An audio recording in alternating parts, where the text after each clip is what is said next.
Genelde birisi horladığında hani şakasını yapar geçeriz ya. Evet, kesinlikle. İşte yine bütün gece testere çalıştırdın falan deriz. Yan odadakilerin uykusuz kalmasına güleriz. Ama şu an o sesin geldiği bedenin içinde aslında çok karanlık bir tablo var. Maalesef öyle. Hiç de komik olmayan bir tablo aslında. Aynen öyle. Boğazın derinliklerinde bir şeyler tıkanıyor. Akciğerler çaresizce hava çekmeye çalışıyor ama başaramıyor. Yani kanda oksijen seviyesi hızla düşerken beyin panik halinde kalbe acil durum sinyalleri gönderiyor. Ve damarlara devasa miktarda adrenalin pompalanıyor o sırada. Evet, aslında o duyduğumuz yüksek sesle horlama veya işte aniden kesilen nefes basit bir gürültü falan değil. Karanlıkta böyle sessiz sedasız verilen vahşi bir hayatta kalma mücadelesinin dışa vurumu. Çok doğru bir tanım bu. Bugün bu derinlemesine incelememizde elimizdeki medikal verilere ve klinik rehberleri masaya yatırıyoruz. Amacımız o bilgi karmaşasını bir kenara bırakıp uyku apnesi ve şiddetli horlama hakkındaki altın değerlerindeki o net bilgileri size sunmak. Çünkü bu sadece yorgun uyanmak meselesi değil. Asla değil. Yani söylediğiniz o hayatta kalma mücadelesi tanımı tıbbi olarak o kadar doğru ki. Olayın ciddiyetini anlamak için beynin ve kalbin o an tam olarak ne yaşadığına bakmamız gerekiyor. Hı hı, kesinlikle. Belki bu sorunu siz yaşıyorsunuz şu an. Belki de her gece yanınızda bu mücadeleyi veren birini izliyorsunuz. Her iki durumda da doğru bildiğiniz o yanlışları unutun. Baştan başlıyoruz. Şimdi beynin ve kalbin ne yaşadığına bakalım dediniz. Neler oluyor içeride? Uyku apnesi dediğimiz o nefes durması anlarında kandaki oksijen satürasyonu bazen %70'lere hatta daha da aşağılara düşer. %70 mi? Bu çok ciddi bir rakam. Hem de nasıl? Yani bu bir dağcının Everest'in zirvesinde hani o ölüm bölgesi denilen yerde maskesiz kalmasıyla aynı şeydir aslında. İnanılmaz. Oksijen düştüğünde damarlarınızdaki o kemoreseptörler beyni anında uyarır.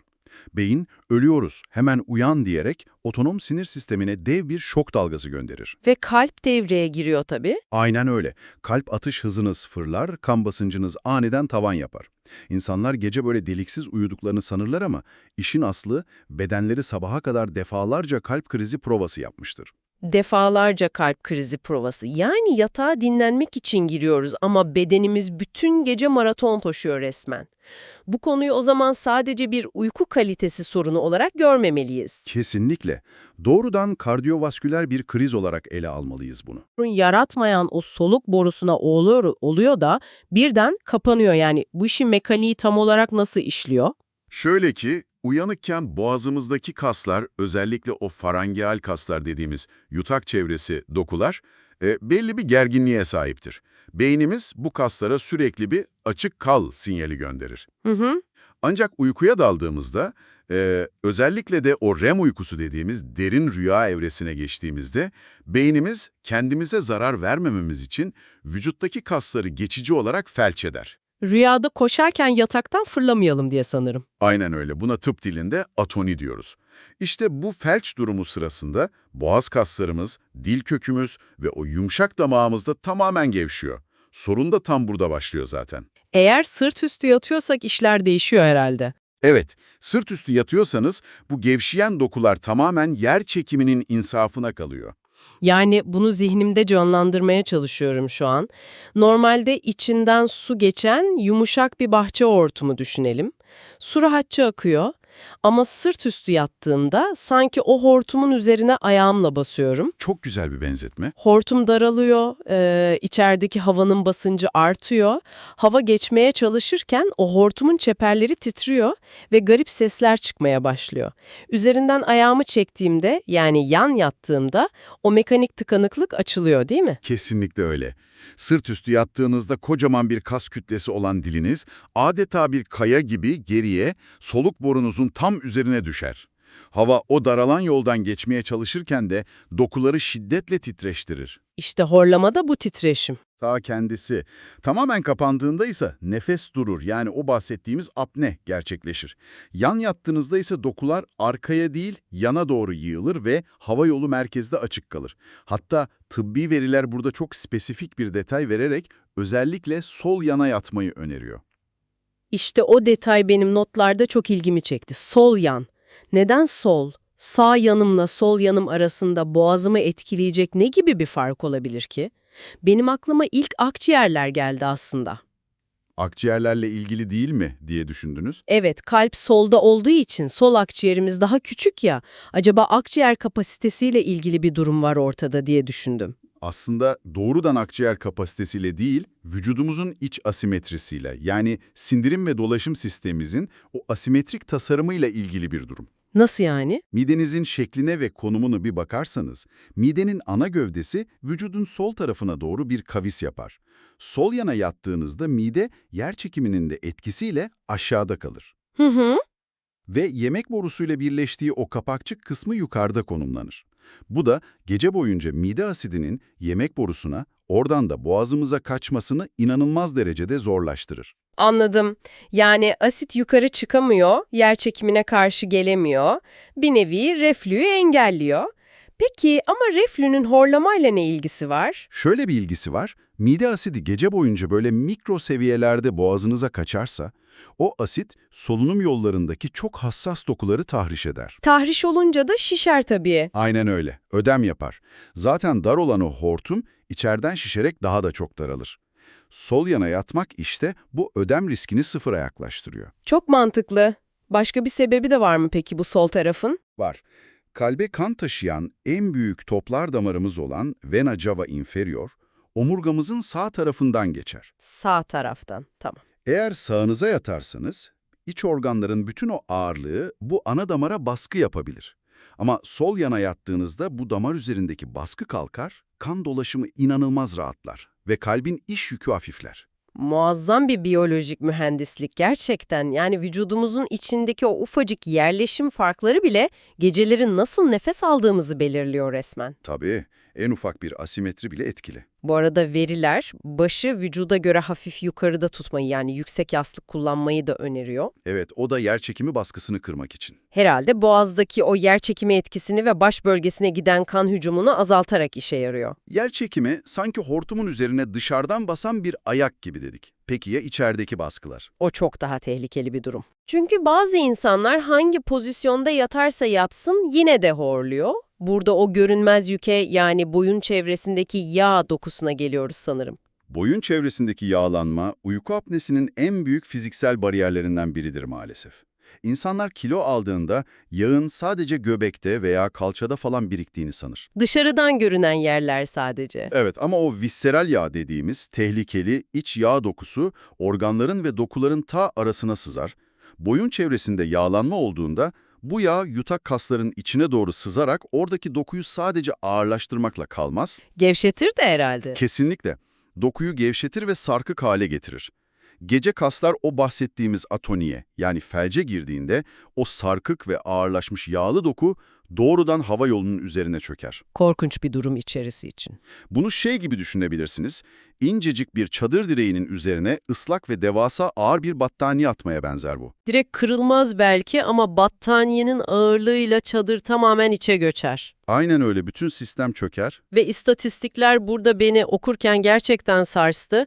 Kilo vermek apne semptomlarını %50'ye varan oranlarda azaltabiliyormuş. Sadece %10'luk bir kilo kaybından bahsediyoruz üstelik. Evet, sadece %10. Düşünsenize %50 başarı oranı vaat eden bir hap çıksa bugün, inanın insanlar eczanelerde kuyruk olur. O ilacın kara borsası salan oluşur yani. Kesinlikle öyle olurdu. Ama çözüm aslında kendi bedenimizde. O çadırın üzerindeki ıslak battaniyeyi kaldırmakta bitiyor iş. Fiziksel baskıları çok iyi anladım. Ancak işin bir de kimyasal boyutu var. İncelenen tıbbi uyarılar alkol ve bazı uyku ilaçları konusunda adeta kırmızı alarm veriyor. Çok kritik bir konu bu. Neden yatmadan 4-5 saat önce alkolü kesmemiz gerekiyor? Çünkü alkol bir sedatiftir. Yani merkezi sinir sistemini tamamen uyuşturur.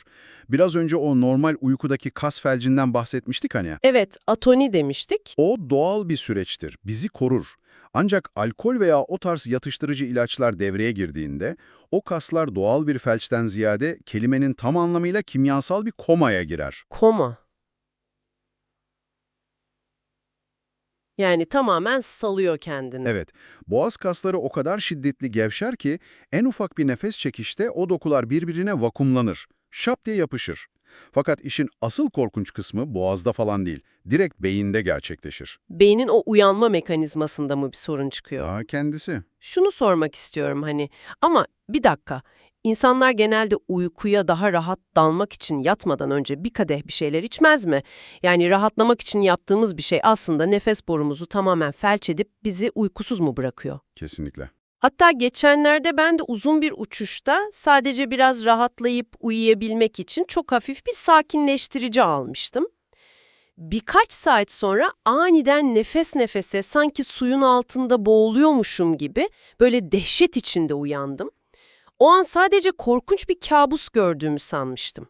Kabus falan görmüyordunuz. Muhtemelen o an gerçekten boğuluyordunuz ve bedeniniz en son anda kontrolü ele aldı. Gerçekten mi? Evet, normal bir apnede oksijeniniz düşüp karbondioksit seviyeniz arttığında beyin bunu hemen fark eder. Sizi o uyanıklık sınırına getirerek hadi nefes al komutunu verir. Apne belki sadece 10 saniye falan sürer. Hı hı. Ancak alkol veya o aldığınız sakinleştiriciler beynin o uyanma eşiğini korkunç derecede yükseltir. Beyin o kadar uyuşmuştur ki oksijen düşüşünü zamanında algılayamaz bile.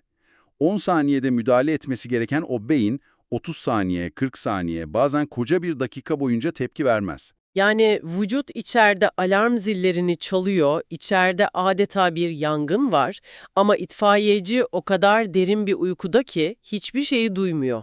Tam olarak bu. Ve o itfaiyeci yangını ancak alevler her yeri sardığında, yani oksijen artık o kritik seviyenin çok altına indiğinde, hayati tehlike başladığında fark ediyor. Ve fark ettiği anda da panik yapıyor haliyle. Tabii, o uçakta nefes nefese uyanmanızın tek sebebi buydu. Beyniniz son çare olarak otonom sisteme ne kadar adrenalin varsa hemen kana pompala emrini verdi. Uyanmak için içki içen veya o ilaçları alan hastalar aslında farkında olmadan kendi boğulma sürelerini uzatıyorlar. Hem de nasıl? Ve kalplerine bindirdikleri o ani adrenalin yükünü de katlayarak artırıyorlar. Bu gerçekten hem paradoksal hem de çok ürkütücü bir durum. İnsanlar işte bir kadeh şarap beni mayıştırıyor hemen uyuyorum diyorlar. Evet, bilinciniz kapanıyor, adeta fişiniz çekiliyor ama kaliteli bir uyku uyumuyorsunuz. Siz o koma halindeyken içeride resmen bir hayatta kalma savaşı veriliyor. O zaman şu çok net, alkolü kestik, yan yattık, kilo vermeye çalışıyoruz. Ama işte bunlar bazen yeterli olmuyor veya süreç çok zaman alıyor.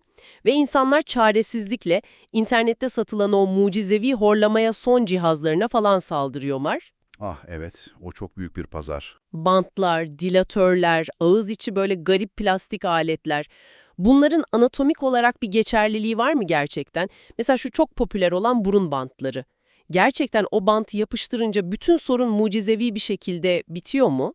Eğer sorununuz sadece ve sadece burun tıkanıklığıysa, evet, bir miktar işe yarayabilir. Sadece burunsa? Evet, yani alerjiniz vardır, hafif bir septom eğriliğiniz vardır. Bant, burun deliklerini dışa doğru biraz çekerek hava girişini rahatlatır. Ama demin konuştuğumuz o duvarları titreten horlamalar ve nefes durmaları burnunuzda değil, çok daha aşağıda, boğazda, dil kökünde gerçekleşiyor. O zaman şiddetli apne için burun bandı kullanmak, yani boğazınızdaki bir çökme sorunu için burnunuza bant yapıştırmak, arabanın motoru bozukken silecekleri değiştirmeye benziyor. Doğru soruna doğru müdahale şart. Biyolojik mekanizmayı inanın bundan daha iyi özetleyemezdik. O motor bozuk, yani dağın ortasında çökmüş, enkaz altında kalmış bir tüneli tamir etmek yerine gidip tünelin girişindeki kapıyı daha geniş açmaya çalışıyorsunuz. İçeriye hava girmeye çalışıyor ama asıl felaket, asıl o büyük çöküntü dağın çok derinliklerinde duruyor. Kapıyı ne kadar genişletirseniz genişletin, o hava o enkazı zaten geçemez. Geçemez, imkansız. Eğer sorun boğazdaysa ve hasta böyle şiddetli apne düzeyinde falan değilse, incelediğimiz kaynaklar burada devreye giriyor ve ağız içi aparaylar dediğimiz medikal damaklıkları öneriyor. Ha, şu eczanede ya da internette satılan silikonlar? Hayır hayır, onlar değil. Bunlar internetten standart alınan ucuz silikonlar değil. Diş hekimlerinin hastanın kendi çene yapısına göre milimetrik olarak ürettiği çok özel araçlardır. Peki bu özel damaklıklar o dağın içindeki enkazı nasıl kaldırıyor? Sonuçta ağzımıza bir kalıp takıyoruz ama sorun aşağıda, ta boğazda dedik. Bu mekanik çekim tam olarak nasıl sağlanıyor? Bakın, alt çenenizin anatomisine şöyle bir bakarsanız, dilinizi tutan o ana kaslardan biri olan genioglossus kasının doğrudan alt çene kemiğinin iç yüzeyine sıkıca bağlı olduğunu görürsünüz. Yani dilimiz çenemize bağlı. Aynen. Bu apareyler gece uyurken alt çenenizi sadece birkaç milimetre öne doğru hafifçe çeker ve orada kilitler, sabitler. Alt çene öne kaydığında doğal olarak ona bağlı olan o kocaman dil kası da öne doğru çekilmiş olur. Anladım. Böylece dilin yerçekimiyle o geriye, soluk borusunun üzerine düşmesi fiziksel olarak engellenmiş oluyor. Ta kendisi. Dili önden bir iskeleyle asmış oluyorsunuz bir nevi. Hafif ve orta derece apnelerde bu kadarcık bir çekme kuvveti bile hava yolunu açık tutmak için çoğu zaman yeterli oluyor. Çok basit bir kaldıraç kuvvetiyle hayat kurtarmak diyebiliriz buna. Gerçekten zekice. Ama demin çok kilit bir kelime kullandınız. Hafif ve orta derece dediniz. Peki işler artık kontrolden çıkmışsa? Orası çok daha kritik bir aşama. Yani o bahsettiğimiz %70'lere düşen oksijen seviyeleri, sabaha kadar yaşanan o yüzlerce nefes durması durumu, kısacası şiddetli apne vakaları, işte o noktada işin içine o meşhur altın standart giriyor sanırım. CPAP cihazları. Evet, CPAP. Hayat kurtarıcı cihazlar. Herkes bu maskeli cihazları filmlerden falan ya da akrabalarından biliyordur illaki. Ama bunun tam olarak çalışma mantığını sormak istiyorum. Neden bu kadar hayati ve altın standart olarak geçiyor? CPAP'in açılımı sürekli pozitif hava yolu basıncı demektir. Mantığı, o demin bahsettiğimiz çöken tüneli dışarıdan bir müdahaleyle değil, içeriden sürekli bir basınçla açık tutmaktır. İçeriden basınçla. Evet, cihaz odadaki o normal havayı alır, temizler, filtreler ve basınçlandırarak bir hortum ve maske aracılığıyla direkt solunum yolunuza gönderir.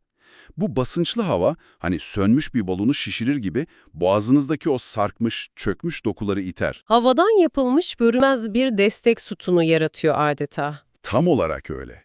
Tünelin içine sürekli ama sürekli bir rüzgar üfleyerek o duvarların içe çökmesini fiziksel olarak engellersiniz. Mekanik olarak tamamen kusursuz bir çözümdür, apne krizlerini falan anında sıfıra indirir. Havadan yapılmış görünmez bir stent. Gerçekten muazzam bir teknoloji. Fakat burada dinleyicilerimizin dikkatini çekmemiz gereken çok ama çok kritik bir nokta var rehberlerde. Kesinlikle değinmemiz gereken bir uyarı o. Diyelim ki ben bu cihazın çalışma mantığını anladım. İnternete girdim, CPP cihazı satın al yazdım. Bütçeme de uygun böyle şık görünümlü bir makine sipariş ettim geldi. Maskeyi taktım ve uyudum. Ne olur? Rehberler neden kendi doktorunuz olamazsınız, o profesyonel uyku testi şarttır diye adeta bize yalvarıyor? Alt tarafa hava üfleyen bir makine yahu. Ne kadar tehlikeli olabilir ki? Çok ama çok tehlikeli olabilir çünkü o cihazın üflediği hava sıradan bir rüzgar falan değil, tam anlamıyla tıbbi bir dozajdır. Tıbbi dozaj mı? Evet, hava basıncının birimi santimetre su olarak ölçülür. Kilonuza, boyun yapınıza, o hava yolunuzun darlığına göre sizin o reçeteli basıncınız adeta parmak iziniz kadar size özeldir. Yani herkeste farklı bir ayar var. Tabii ki hastanede yapılan o polisomnografi yani uyku testi sırasında uzmanlar sizi sabaha kadar saniye saniye izler. Ve o tünelin tam olarak hangi milimetrik basınçta açık kaldığını bulurlar. Eğer internetten rastgele cihazı alıp basıncı düşük ayarlarsanız, Dokular yine çöker, bir işe yaramaz. aynen apne devam eder, paranızı çöpe atmış olursunuz. Ama asıl korkunç senaryo, cihazın gereğinden fazla basınç vermesidir. İşte onu soracaktım. Fazla basınç verdiğinde ne oluyor? Akciğerler falan mı patlıyor içeride? Yani Evet. fiziksel bir barotravma falan mı yaşıyoruz biz? Fiziksel tahriş ve o havayı yutma durumu kesinlikle olur ama asıl o devasa tehlike tamamen nörolojiktir. Nörolojik mi? Şöyle ki, vücudumuz nefes alma ihtiyacını kanda oksijen azaldığı için falan hissetmez. Kanda karbondioksit biriktiği için hisseder. Karbondioksit, beynin o nefes al butonuna basan parmaktır aslında. Eğer CPAP cihazı ciğerlerinize gereğinden çok daha fazla ve şiddetli bir hava basarsa, bu yüksek hava akımı akciğerlerinizdeki bütün o karbondioksiti hızla dışarı süpürür. Kanda karbondioksit falan kalmaz. Biz buna tıpta hipokapni diyoruz. Bir dakika. Karbondioksit kalmazsa beyin nefes alma komutunu göndermez ki. Aynen öyle. Sistem çöker. Beyin kandaki o karbondioksiti ölçer, düşük olduğunu görünce, şu an nefes almamıza gerek yok, içeride her şey yolunda der ve solunum kaslarına giden sinyali tamamen keser atar. İnanılmaz. Boğazınız açıktır o makine yüzünden, tünel açıktır ama siz yine de nefes almazsınız. Çünkü beyniniz solunumu bilerek durdurmuştur. Buna tıpta merkezi uyku apnesi diyoruz. Yani siz boğazınızdaki o fiziksel tıkanıklığı çözeyim derken makineyi internetten alıp yanlış kullandığınız için beyninizin solunum merkezini tamamen bozarak kendinize yepyeni ve çok daha tehlikeli bir apne türü yaratmış oluyorsunuz. Çözüm yepyeni bir hastalığa dönüşüyor. Ta kendisi. İnternetten makine almanın bedeli budur. Bu gerçekten akıl almaz bir detay. Yani beynin kimyasal sensörlerini yanıltarak kendi sistemimizi resmen hackleniyoruz ama tamamen yanlış yönde. Bu şey gibi, numaralı gözlük takmak gibi bir şey. Kesinlikle. Gidip başkasının gözlüğünü veya rastgele numaralı bir merceği nasıl olsa bunlar da gözlük diyerek takıp trafiğe çıkarsanız kaza yaparsınız. Belki bir şeyler görüyorsunuz ama beyninizin o görsel algısını tamamen mahvediyorsunuz. Demek ki o cihazlar birer beyaz eşya falan değil, dozajı milimetrik olarak ayarlanması gereken çok hayati tıbbi enstrümanlar. Tam olarak öyle. Bu yüzden horlama ve apne tedavisi evde yapılacak bir kendin yap projesi falan değildir asla. Uyku testi şart diyoruz. Kesinlikle. Eğer uyku kalitenizden şüpheleniyorsanız, o cihazı internetten seçmeden önce yapmanız gereken tek şey bir kulak burun boğaz uzmanına veya bir uyku merkezine gitmektir. Bir gece yatıyorsunuz orada, Evet. Sensörlere bağlı geçireceğiniz tek bir gece, doktorun size tam olarak hangi basıncın, hangi maskenin ve hangi makina türünün uygun olduğunu harfiyen söylemesini sağlar. Bu cihaz doğru ayarlandığındaysa kalbiniz o ağır maratonu bırakır, beyniniz o kimyasal kaostan tamamen çıkar ve kelimenin tam anlamıyla hayata yeniden dönersiniz. taşlar şimdi gerçekten yerine oturdu. Bu incelemeyi noktalarken tüm bu tıbbi ve biyolojik gerçeklerin ışığında aksiyona geçmek isteyen dinleyicilerimize pratik bir hatırlatma yapalım o zaman. Uzman randevunuzu hemen alın, ancak randevu gününe kadar daha bu gece evde uygulayabileceğiniz o pratik, çok basit ilk adımı unutmayın. Evet, çok basit bir hamle. Eğer partneriniz yanınızda o şiddetli seslerle uyuyorsa, nefesi kesilip de aniden sessizleşiyorsa onu sırt üstü pozisyondan böyle nazikçe sol yanına doğru yatırın. O hortumun üzerindeki yerçekimi ayağını bir kaldırın ve nefesin nasıl rahatladığını, o korkutucu sessizliklerin nasıl azaldığını kendiniz gözlemleyin. İlk adım için harika bir yöntem bu. Ve son olarak bütün bu konuştuklarımızdan sonra şu fikri aklınızdan çıkarmanızı hiç istemiyorum. Biz yatağa yatıp da o gözlerimizi kapattığımızda her şeyin durduğunu, dünyadan tamamen koptuğumuzu falan sanıyoruz. Peki ya siz en derin, en huzurlu uykunuzda olduğunuzu sanarken beyniniz ve kalbiniz sadece küçücük bir yudum oksijen alabilmek için karanlıkta böylesine vahşi bir hayatta kalma savaşı veriyorsa, acaba gece boyu süren bu gizli mücadele, ertesi gün iş yerindeki o stres seviyenizi, olaylara karşı sabrınızı, öfke patlamalarınızı ve hatta gün içinde verdiğiniz o en kritik kararları siz hiç ama hiç fark etmeden nasıl yönetiyor? Sizi asıl kim yoruyor? Hayatın kendisi mi? Yoksa kendi nefesiniz mi? Bunun üzerine bence biraz düşünün. Bir sonraki derinlemesine incelememizde görüşmek üzere.